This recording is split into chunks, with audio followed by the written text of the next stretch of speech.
Bendiciones, mis hermanos, aquí de nuevo con ustedes, contento, y sé que lo que Dios está haciendo es tremendo con esta enseñanza. Estoy agradecido por Dios que pude escuchar su voz y poder sembrar estos principios de Él en este tiempo. Siento aquí, sé que estoy con muchas luces, pero sé cuando el fuego de Dios está sobre mi vida, sobre la unción de Dios está sobre lo que estoy haciendo. Y este es uno de esos momentos en que yo sé que el poder de Dios está llegando a tu corazón por todo lo que está pasando. Estoy viendo cómo Él se está moviendo y sé que miles de familias van a ser restauradas, edificadas, cambiadas. Y siento en mi corazón que esta va a ser una serie que va a dar mucho de qué decir de cómo Dios hace las cosas. Y es sobre el altar familiar. Y me costó mucho trabajo en lo personal trabajar en esta área, porque pues como no crecí con una familia orando, y cuando tuve la mía, pues tampoco lo hice, pues Dios tuvo un gran favor y misericordia conmigo, porque mis muchachos tenían 7 o 8 años y era más fácil. No sé cuántos tengan los tuyos, pero entre más corre el tiempo, más difícil es, y hay que tener corazón más doblado, arrodillado delante de Dios para poder hacer un altar familiar, porque entre más adulto es la persona, más difícil es, entre comillas, y lo coloco entre comillas porque vea usted una persona que se esté ahogando, a ver si no le tira una hoja que no le sirve ni siquiera para sostenerse, y de ella se agarra para no morirse, aunque va a hundir la hoja juntamente con él. Pero la desesperación hace que la gente busque de Dios. Y no sería lo más agradable que en la desesperación lo buscáramos, pero lamentablemente así nos ha tocado a todos. Miramos a Dios, la gran mayoría, cuando estamos en necesidad, en dolor, en aflicción, se nos murió alguien, estamos en la cárcel, estamos en un hospital. Pero qué bueno poder levantar un altar para Dios sin tener que pasar por todas esas cosas. Y aquí miramos en Primera de Reyes capítulo 18, lo que estamos narrando sobre el altar familiar, cómo el profeta le habla al pueblo. Él se queda en silencio porque todavía su pensamiento divaga entre las cosas del sistema donde vivo y lo que Dios dice. Luego viene un desafío que el pueblo acepta, todavía peor, colocar a Dios como si fuera un muñeco, uno de esos ídolos de madera que ellos fabricaban y se postraban a adorarle y hacerle templos y a tenerlo como Dios.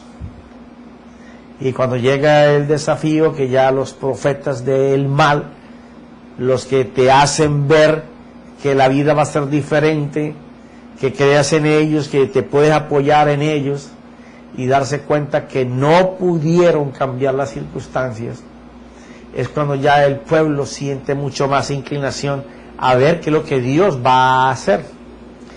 Pero la sorpresa del cambio para este pueblo no era que Dios iba a hacer nada. Ellos tenían que hacer algo.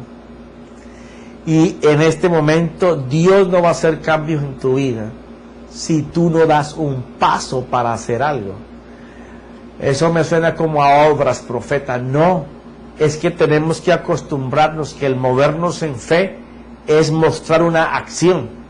Hay gente que no consigue nada por la fe porque está esperando que si confiesas y determinas y decretas solamente, las cosas pasan. Bueno, quédate esperando, porque hasta donde yo sé, la fe tiene una acción.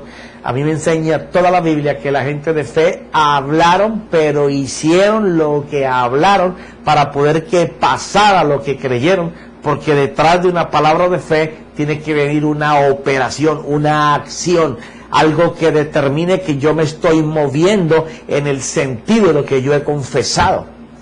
Por eso cuando estamos hablando del altar familiar, estamos hablando de que nos vamos a juntar todos para empezar a movernos en la dirección hacia Dios, porque estamos determinando, proclamando, creyendo, estamos creando en nuestro ambiente familiar que Dios va a ser el centro de nuestros pensamientos, que el principio de Dios, el concepto de Dios, los testimonios de Dios, lo que Dios ha hecho antes, ahora y lo que va a seguir haciendo, va a ser nuestro hablar, va a ser nuestro desayuno, nuestro almuerzo, nuestra comida.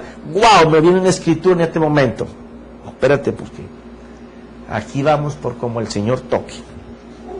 Mira esto.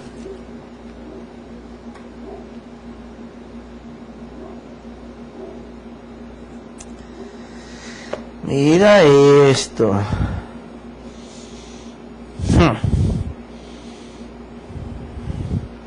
Mira lo que pasa cuando un altar familiar está en acción. Esta es una advertencia, una exhortación que Dios le hace al pueblo que acababa de sacar del dominio egipcio. Deuteronomios capítulo 6.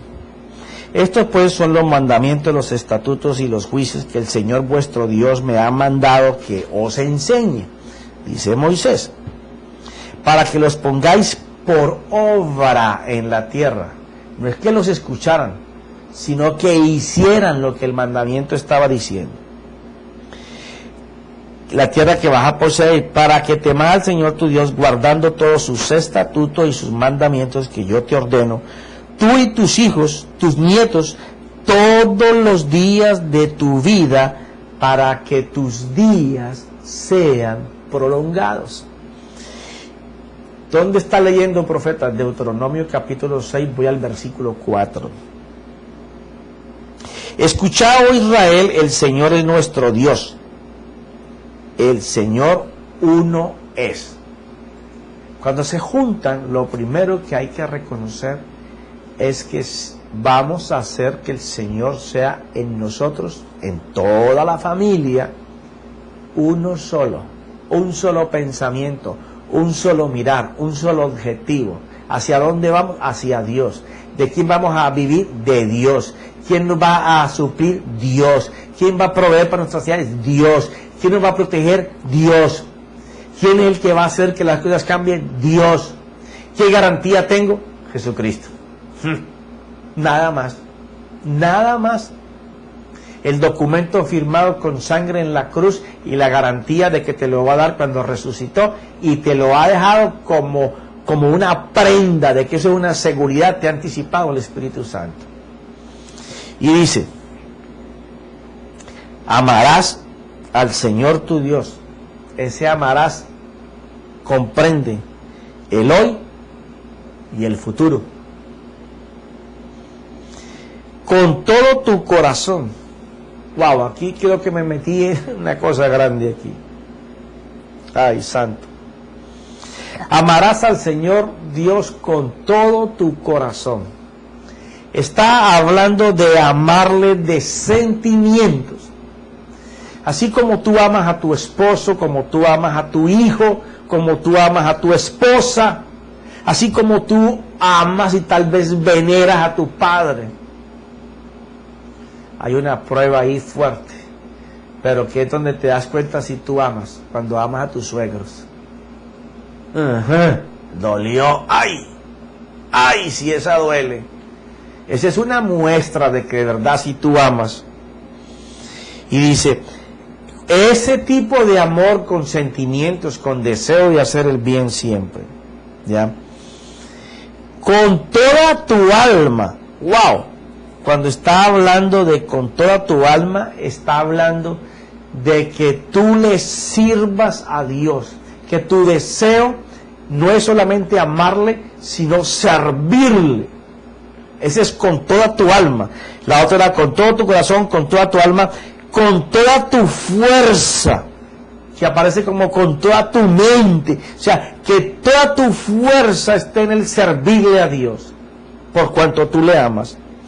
Y estas palabras que yo te mando hoy estarán sobre tu corazón, y diligentemente las enseñarás a tus hijos. y hablarás de ella cuando te sientes en tu casa y cuando andes por el camino, cuando te acuestes y cuando te levantes. Y las atarás como una señal a tu mano y serán por insignias entre tus dos ojos. Y las escribirás en los postes de tu casa y en tus puertas. Está hablando de tener el principio, el concepto, el consejo de Dios en la nevera, en la cocina, en el baño, en la cama, en la sala, en el estudio de televisión, en el carro, en el trabajo, por donde tú andes. Uy, profeta, pero me suena que voy a ser muy religioso. No. El religioso es el que cree que haciendo ritos Dios le va a dar cosas. No. Aquí dice que debemos de hablarle con diligencia y enseñarle a nuestros hijos. Y que debemos de hacerlo en la casa, cuando andes por el camino, cuando te acuestes, cuando te levantes. Eso me suena como que constantemente ese altar está encendido, está prendido. Cuando constantemente la palabra del principio, el concepto de Dios está en tu boca para tu hijo, para tu esposa, para tu esposo, para tu suegro, para tu suegra, para tu amigo, para tu hermano, en el trabajo, en la calle, siempre estás aprovechando una palabra de Dios para que empuje el espíritu a esa persona. Pero no vaya a ser como muchos que creen que tener el consejo de Dios en la boca se vuelven religiosos. Andan por la calle como si ellos fueran un instituto bíblico. Así dice Mateo 14:20. Y entonces Colosenses dice tal, y Filipenses dice tal, y Deuteronomio dice tal. No, espérate. Yo aquí enuncio las escrituras para que tú lo puedas mirar. Pero cuando tú vas a hablar en tu casa, a la puerta de tu casa, en la mañana, en la tarde, en la noche, antes de acostarte, estamos hablando de que lo que tú tienes de Dios está saliendo, pensándolo, meditándolo, hablándolo. Estás combinando pensamientos espirituales de Dios con palabras espirituales tuyas. Y entonces ahí sí, lo que tú clames, lo que tú pidas, lo que tú pienses, lo que tú hables, es un decreto. ¿Dónde dice eso? Ya mismo te lo leo. Agárrate bien de la silla, no te vayas a ir de espaldas y te mates como el profeta que se desnucó. Mira esto. Y las escribirás en los postes de tu casa y en tus puertas. Y sucederá que cuando el Señor tu Dios te traiga. ¿Cuándo sucederá? Cuando Dios te traiga. ¿A dónde? A la tierra que juró a tus padres Abraham, Isaac, Jacob, que te daría, una tierra con grandes esplendidades, ciudades que tú no edificaste, y casas llenas de toda buena cosa que tú no llenaste, y cisternas cavadas que tú no cavaste, viñas y olivos que tú no plantaste, y comas y te sacies. Ponle cuidado a esto. Dios te augura una prosperidad que nunca has conocido en todos los términos. Y pasa que Él te las va a dar cosas que tú no trabajaste para tenerlas. Ajá. Eso me suena como a gracia, como a favor de Dios, como a cosas que yo no hice méritos para tenerlas, pero que Dios me las da. Sí, de ese tamaño es, porque pertenecemos a la genealogía de la gente de fe. Las bendiciones sobre Abraham, Isaac y Jacob están sobre mí, porque antes de Dios pasárselas a Israel, las puso en Jacob cuando todavía no le había llamado Israel, cuando todavía era gentil, cuando no habían nacido sus hijos que iban a formar el pueblo de Israel. Hasta allí Dios las incluye y esas son para mí. Por eso las bendiciones de fe que son en Abraham, en Jacob, en Isaac, y que se transmitieron al pueblo judío que caminó con fe, son mis hermanos. Los rebeldes, los que caminaron por la ley, no son mis hermanos. Pero los que caminaron por fe, que son los héroes de la fe, son mis parientes. Esa es mi genealogía de fe. Entonces, teniendo yo cómo enseñar a mi hijo, y estar de día, de tarde, de noche, hablando con la familia sobre el Señor, ese es un altar constantemente ardiendo. Ese no es un altar de 5 o 10 minutos. Ese es un altar en donde todo está puesto en las manos del Señor y Él da estas bendiciones. Pero dice algo.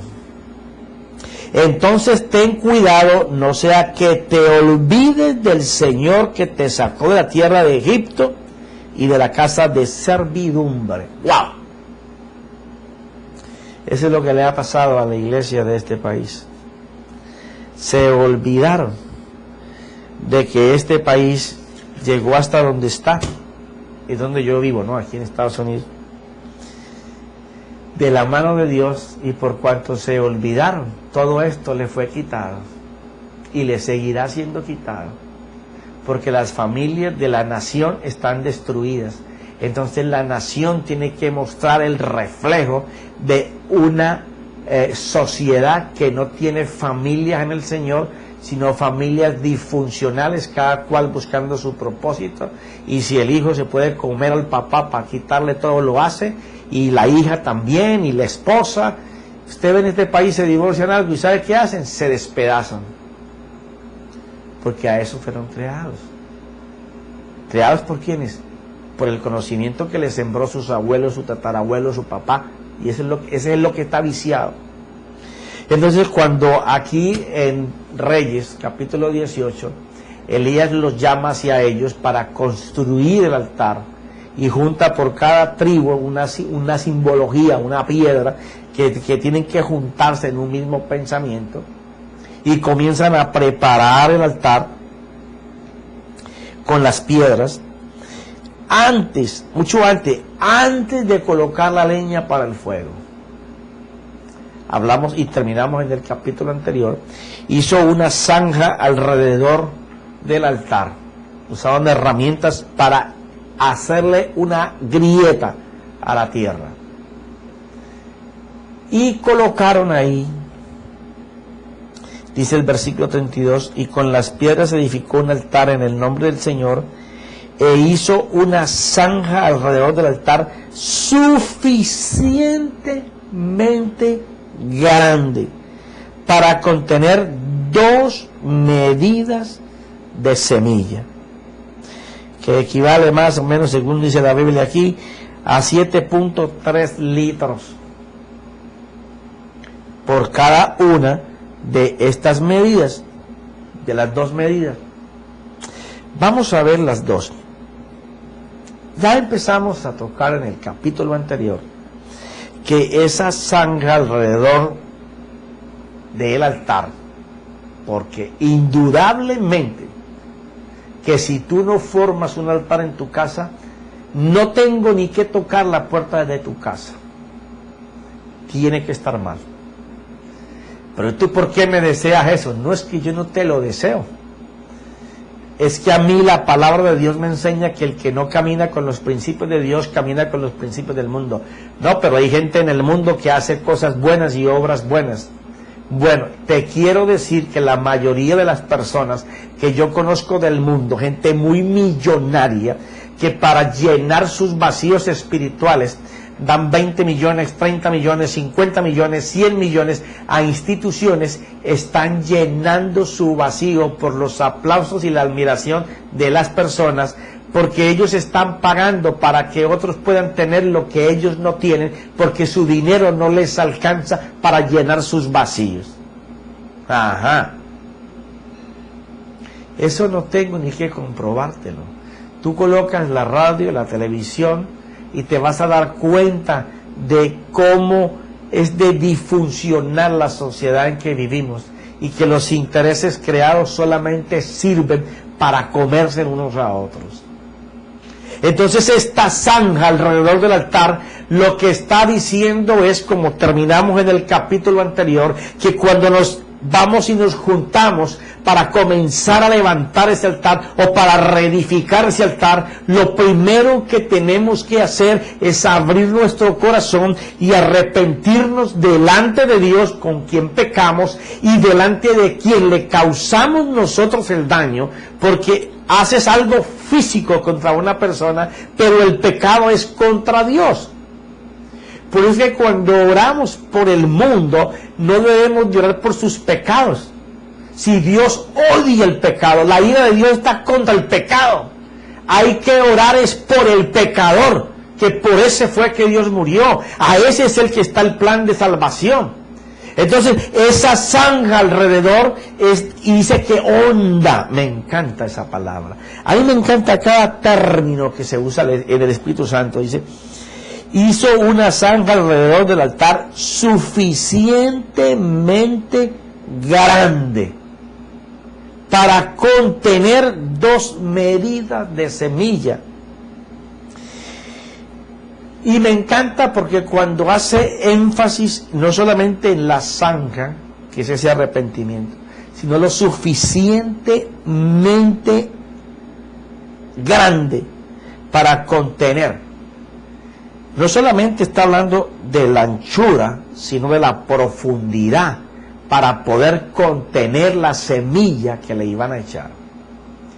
Quiere decir que cuando nosotros vamos a empezar ese altar, tenemos que dejar de lado la mentira, el orgullo, la falsedad, la hipocresía, quitarnos la careta con las demás personas de mi casa, y es ir a lo profundo, a aquellas cosas que tienes atrapadas en tu corazón. Si eres un joven y has sido lastimado por la violencia física de tu padre, quien nunca entendió el perdón de Dios y por cuanto no lo conoció, te lastimó físicamente o te hirió espiritualmente, y tú guardas eso en tu corazón, es el momento de ir profundo. Es el momento de ir grande, en latitud. Abrir el corazón y no herir, importante, porque regaron la semilla. La semilla en este caso representa las palabras de Dios. ¿O no recuerdas que el sembrador salió a sembrar? Él no salió a sembrar no salió a sembrar piedras, semilla. Y aquí están tirando la semilla dentro de la zanja.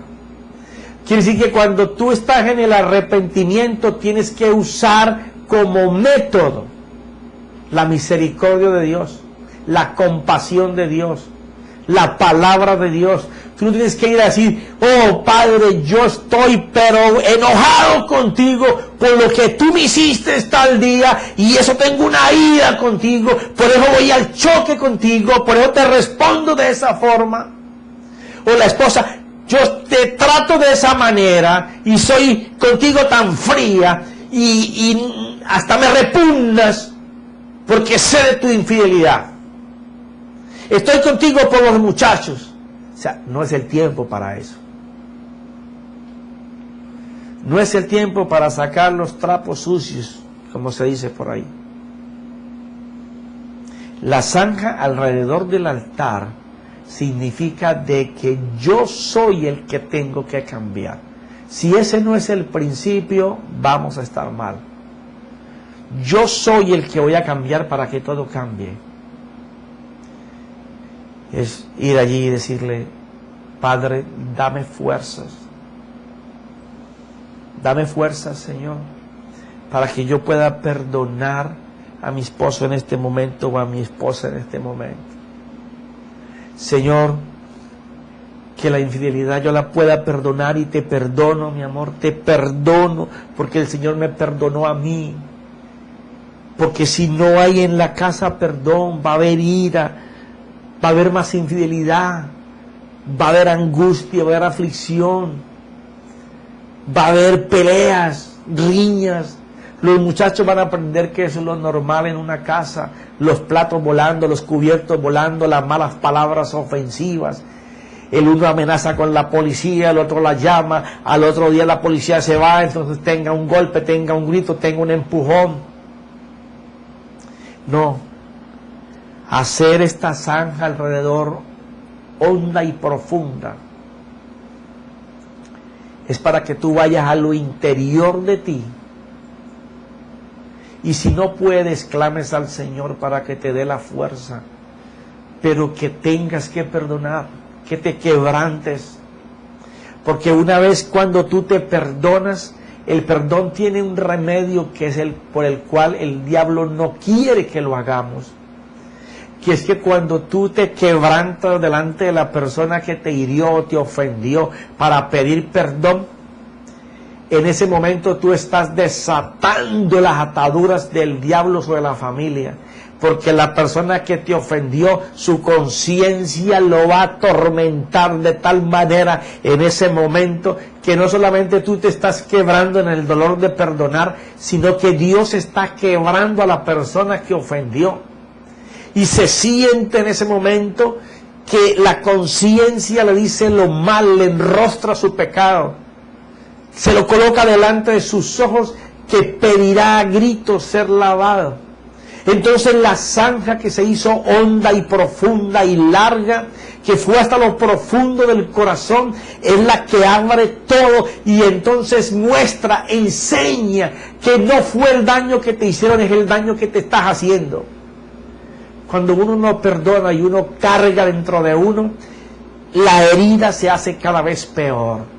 Contra una persona, contra un amigo en la iglesia, contra un pariente, contra los suegros, contra los padres, contra el esposo, contra los hijos, contra el amigo en el trabajo, el compañero de trabajo. Pero cuando nosotros decidimos ir profundo,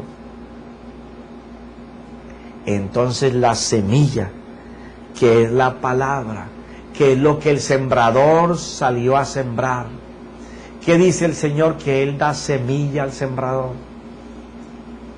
Una vez que tú te propones ir profundo, Dios comienza a dar la semilla para llenar esa zanja. ¿Qué es lo que Él hace? Te va a llevar a esparcir por toda la herida la palabra de Dios. Porque la semilla está hecha para eso. Comienza a esparcir todo el lugar que tienes herido. Comienza a plantar donde había necesidad, suplición, donde había dolor, sanidad. ¿Por qué los retiros espirituales que se hacen, tanto de mujeres como de hombres o de parejas, es de tanta bendición?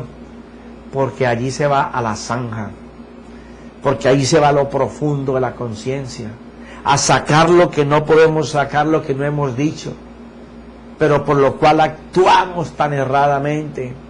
Pero cuando nosotros esparcimos la palabra, cuando nosotros hacemos memoria de que está hecha esa palabra para sanarnos, cuando le hacemos memoria al Señor y le decimos: Señor, tú dijiste que si yo te clamaba, si te invocaba con todo mi corazón, con toda mi mente, con toda mi fuerza, tú te dejarías ver, te dejarías encontrar para sanarme y para darme una vida nueva, una vida de bendición, una vida de prosperidad, una vida de alegría y felicidad con mi esposo, con mi esposa, con mis hijos. Señor, ayúdame, me entrego, te entrego a ti. Esta es la zanja que estoy haciendo antes de que el altar empiece a funcionar, Señor. Oh Padre, estoy convencido de que si la semilla de tu palabra no se esparce y no se planta en mi casa, en mi corazón, nada va a ser bueno. Por eso es que levantar un altar familiar tiene que ser con una conciencia buena, que no te acuse tu conciencia, no que tú te juntes con los tuyos y empieces a hablar, pero dejes escondida esas cosas con las cuales tú todavía maquinas venganza, con las cuales maquinas odio, que maquinas cómo sacarte la espinita, porque eso no es una zanja profunda dentro de ti. Recuerda que no vamos a hacer un altar físico. Recuerda que nosotros somos el altar de Dios. Que la zanja tenemos que hacerla nosotros mismos. Que la semilla que nos va a ser dada viene de la mano de Dios. Pero que tenemos que esparcirla, tenemos que regarla, tenemos que llenar la herida con ella.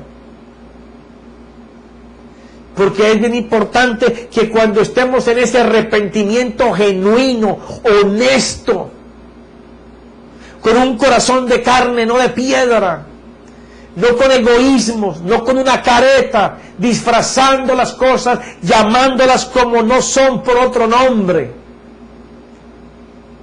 dejando de lado la vergüenza, la venganza, para que sea Dios quien pueda hacer la sanidad y para que ese altar familiar empiece.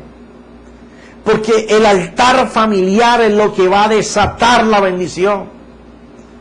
El poder hablar de mañana, de tarde, de día, de noche, que todos los pensamientos estén centrados en Dios, es lo que va a pasar, como en Deuteronomios 6, versículos 7, 8 y 9, se va a desatar la bendición de Dios. Lo que siempre es esperado, que nunca ha llegado, va a llegar. Aquel salario que se iba en las manos como si fuera la agua, como si echáramos en bolsa rota, siempre deseando hacer algo, y cuando lo pensamos que lo teníamos, se iba. O pensábamos juntar un peso para comprar algo y siempre faltaba un centavo para comprarlo y nunca llegaba. Pero una vez que nosotros permitimos que la semilla que viene de la mano de Dios sea la que entre dentro de nuestras heridas, en esa zanja, y empiece a llenarla, ella va a ser para lo que Dios la hizo. Y cuando salga del corazón de Dios, va a ir y no va a volver a Dios vacía. Después, y conmigo, después, primer paso, ser desafiado a tener un altar. Segundo, considerar que si lo que hemos vivido antes no ha dado resultados, aceptemos el desafío de Dios del altar familiar para hacer los cambios. Tercero, tratar de que todos se junten, concientizándose de que hay que arrepentirse, pedir perdón, abrir nuestros corazones, que es hacer esa zanja profunda, para confesarnos entre nosotros, o con tus familiares, con tus suegros, con tus hermanos en la iglesia, en el trabajo, con todo el mundo. Mira en cada persona una cruz en la que te tienes que crucificar, y todos los días tu yo va a morir. Si tú no ves en una persona la oportunidad para cambio, tú estás mal. Porque cada persona llega a tu vida por un momento, por unos meses, por muchos años o por toda la vida, para darte lo que a ti te hace falta. Porque ella también viene con espacios vacíos para ser llenados por ti. Pero habrán otros que vendrán por un momento, te darán algo dentro de tu recipiente y se irán, porque tendrán que llegar otros a seguir completando. Pero en todos, tú mira cómo llevar tu cruz todos los días. No es la que Jesús llevó, son tus propios yo, los que se entronan dentro de ti y no permiten que la zanja del altar funcione y sea llenada por la palabra de Dios. Una vez que hayas hecho todo eso, dispuso después la leña. Me encanta eso, porque como a mí me encanta hacer fogatas, me encanta. Y me encanta ahora con esto de clima friecito, irlas colocando y sentarme con mi ruana ahí al lado, a las 2, 3 de la mañana, con la temperatura bien fría y yo ahí al pie de la hoguera. Pero yo antes no la sabía hacer. Y me tocó que aprender a hacer hogueras. Chupé humo todo el que tú quieras, me quemé las manos toda la que tú quieras, pero aprendí algo. Ninguna llama o hoguera se enciende colocando los troncos más gruesos primero. Ahí te pasarás la noche y el día y no los prenderás.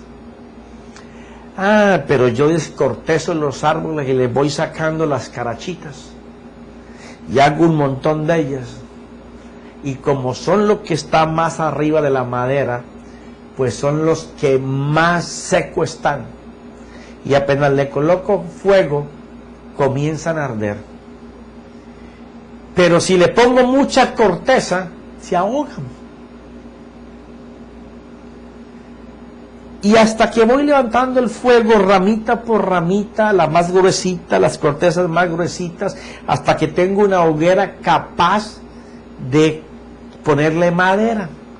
Y madera que esté pequeña para que la pueda ir quemando. Pero también me he dado cuenta de que si la madera está muy fría, por la temperatura en la que estoy, tampoco prende.